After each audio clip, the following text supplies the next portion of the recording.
ए भावांनो, तुम्हाला सांगतो तुमच्या भावामध्ये एवढे देणे आहे ना, अरे किती ते समोर येऊन देताना एकटा बास. एक मिनिट कोण आलाय गावात, बापाचा फोन आलाय. हे त्यांना कळलं असं ना बिल गेलं. उचल रे, एक मिनिट शांत बसा. हा पप्पा, हा नाही सोसायटी मध्येच आहे. हा गाडी टाकली मी सर्व्हिसिंगला. ते बोलले की सकाळी 10 वाजता देतो. आलो.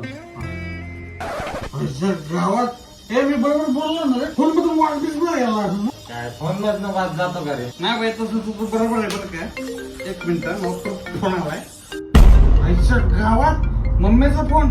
भाई काहीतरी 100% मॅटर झालाय ना, तर घरून एवढं फोन नाहीच मला. अरे उचल तरी. एक मिनिट. हा मम्मी बोल ना. अगं येते सूर्याच्या घरी. हवे त्याच्या घरी कोण नाही ना, तर मॅच बघत बसले. हो आलो. आईच्या गावात ए भावांनो, मी जातो घरी, नाही तर माझ्या लवड्या लागतील. अरे ते दाढीतला चाकणं तर काढ. अरे थँक्यू बाई. येऊ का? अनिल मध्ये बोल. थँक्यू बाई, चल येऊ का?